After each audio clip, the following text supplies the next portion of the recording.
Hello students, मैं विकास कुमार आप सभी का वेलकम इंग्लिश क्लासेस में स्वागत करता हूं। तो आइए हम लोग पढ़ते हैं poem I mean to say that poetry, यानी पोएट्री नंबर 4 पढ़ेंगे और ऑब्जेक्टिव सेक्शन पढ़ेंगे हम लोग। तो 4 में क्या दिया है और टुअर्टमन, और कौन लिखा है तो जॉन कीट्स। इसका मतलब क्या होता है पतझड़। तो आइए देखते हैं और समझ के पढ़ते हैं।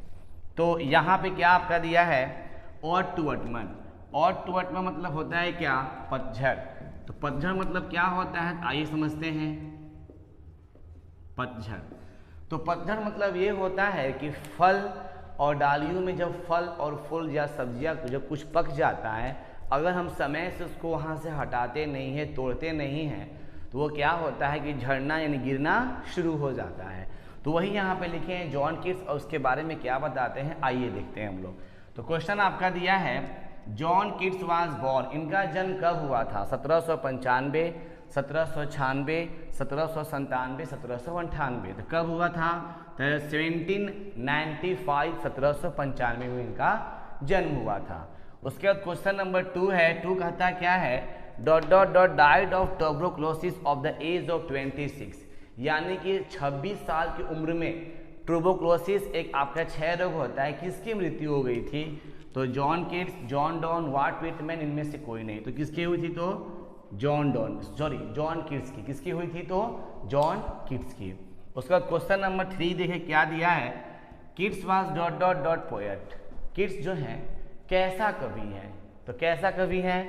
रोमांटिक है, विक्टोरियन है, एमोडर्न है, नन ऑफ दीज।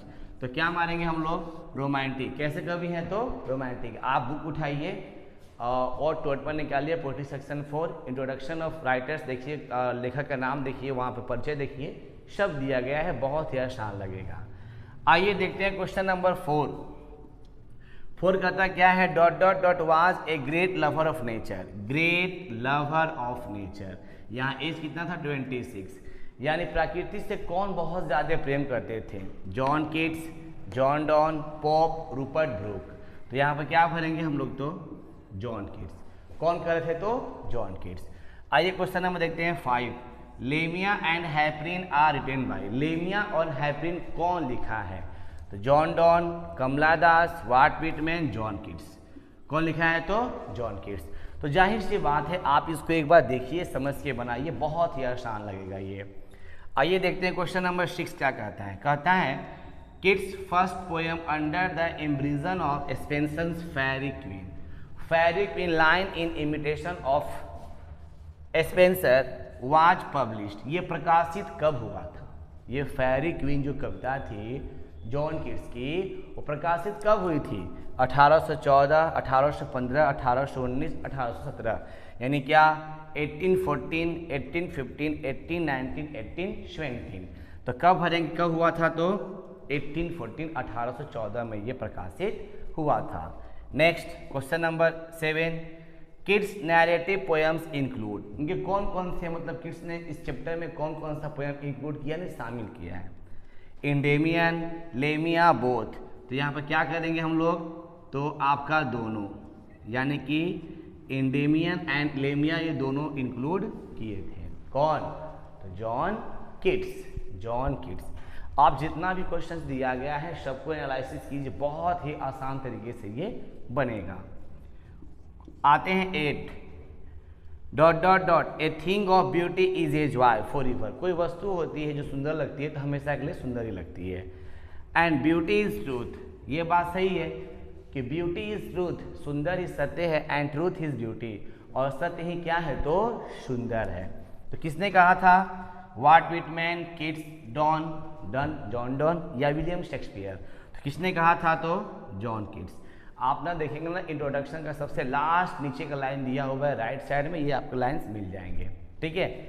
उसके बाद नंबर 9। टुअर्टमन इज रिटेन इन। अटमन कौन लिखा है, यानी और टुअर्टमन कौन लिखा है? तो जाहिर सी बात है कौन लिखा है? तो जॉन कीट्स। बहुत ही सिंपल है। तो 1 से लेकर हम लोग 9 तक क्वेश्चंस को देखें, हमें कोई तकलीफ, कोई समस्या, कोई परेशानी नहीं है। आराम से बनाएंगे तो आराम से बनेगा ये। उसके बाद क्वेश्चन नंबर 10 देखिए। और टुअर्टमन इज रिटेन इन। इन्होंने कब लिखा था और टुअर्टमन? अक्टूबर 1819, सितंबर 1819, नवंबर 1819, दिसंबर 1819। कब लिखे थे? तो सितंबर 1819 में। Question number 11, who called ode to autumn Keats most satisfying of all the odes? Satisfying all the odes, यानी ये बातें कौन बोला था ऑड टू एटमन में? Kids most satisfying of all the odes, यानी जो जॉन किड्स थे वो पूरी तरह से सेटिस्फाइड थे, जितने भी यहाँ प्राकृतिक वस्तुएं सबसे संतुष्ट थी। ये बात किसने कहा था? तो ड्राइडेन, कोलराइज, वर्ड्सवर्थ या एसी रिकेट? तो क्या मारेंगे हम लोग? एसी रिकेट ने ये बातें कहा था। उसके बाद क्वेश्चन नंबर आते हैं 12, in ode to autumn Keats deals with the beauty and characteristics of spirit of dot dot dot in detail, यानी कि ऑड टू एटमन जो चैप्टर है किड्स जो वर्णन करते हैं with the beauty and characteristics, सुंदरता एंड कैरेक्टरिस्टिक्स में होता है चरित्र, स्पिरिट ऑफ किस तरह से लागू करते हैं, किस मौसम में लागू करते हैं। तो स्प्रिंग, विंटर, समर, अटमन, तो जाहिर से बात है किसमें बात करते हैं? तो अटमन के मौसम में। उसके बाद नेक्स्ट क्वेश्चन है, the theme of the ode to autumn is? Theme क्या है? ऑड टू एटमन का मतलब क्या है? थीम क्या है? ठीक है ना? तो क्या है? स्कार्सिटी कमी है, अबाउंडिंग अधिकता है, फुलफिलमेंट मैच्योरिटी यानी परिपक्व है, इनमें से कोई नहीं। तो क्या मारेंगे हम लोग? फुलफिलमेंट। क्या मारेंगे? फुलफिलमेंट या मैच्योरिटी। तो जाहिर सी बात है हमने क्या देखा, 1 से लेकर 13 तक क्वेश्चन देख लिए। बहुत ही आसान तरीके से बनेगा, इसमें कोई दिक्कत है नहीं, आराम से इसको देखेंगे। ओके, आइए क्वेश्चन नंबर देखते हैं 14 में क्या कहता है, आइए समझ के बनाते हैं। तो 14 कहता है in dot dot dot new leaves are fruits come out on the tree. तो क्या होगा आपका? Summer, autumn. क्या मारेंगे हम लोग? अटमन, यानी किनके बारे में हम लोग बात कर रहे हैं? तो अटमन के बारे में बात कर रहे हैं। उसके बाद है 15 है who sits carelessly on the granary floor in the ode to autumn? कौन है जो बिना माने मतलब का गोदाम में बैठा हुआ था? तो man, children, young man, woman. तो यहाँ क्या भरेंगे हम लोग? तो ओमैन बैठी हुई थी। उसके बाद 16 क्वेश्चन है ईच स्टेंडा ऑड टू एटमन कंसिस्टेड? प्रत्येक स्टेंजा में कितने पंक्ति हैं? तो कितना है? तो 11। सिंपल सी बात है, आप जब किताब खोलेंगे उसमें 11 दिया हुआ है, बेसी नहीं दिया हुआ है। क्वेश्चन है the bend with apples the most cottage tree dot dot dot is taken from? किस चैप्टर से लिया गया है? किसे लिया गया? Ode to autumn. ये सब तो होगा नहीं, आपके सामने सब दिया गया है, तो आराम से पढ़ेंगे तो आराम से सब क्वेश्चंस क्या हो जाएंगे? तो बन जाएंगे। फिर है आपका 18 who has been personified in ode to autumn? कौन है जो मतलब व्यक्तिगत तौर से मौसम के बारे में बताते हैं? तो विंटर, समर, अटमन और स्प्रिंग। तो क्या मारेंगे हम लोग? तो अटमन मारेंगे। अब यहाँ देखिए सम इम्पोर्टेंट स्टेंजा, कुछ महत्वपूर्ण स्टेंजा है जो आपके एग्जामिनेशन में आए हुए क्वेश्चंस हैं और ये भी क्वेश्चंस बहुत ही इंपॉर्टेंट है। आइए देखते हैं। Conspiring with him how to load and place? Simple सा आपका है दाउ वाचेस्ट, इसमें आप कॉन्स्पायरिंग वाचेस्ट को हाईलाइट कर लेंगे। That the last oozings hours by hours, घंटों बाई घंटों ये सब देखने को मिलता है। Season of mist and mellow fruitfulness, मौसम ऐसा होता है फल और क्या होते हैं? पक जाते हैं। And gathering swallows twitter in the sky, आकाश में चिड़िया जो क्या होती है? चहचहाती हैं। उसके बाद है where are the song of spring? Hey where are they, बसंत का गीत कहाँ चला गया?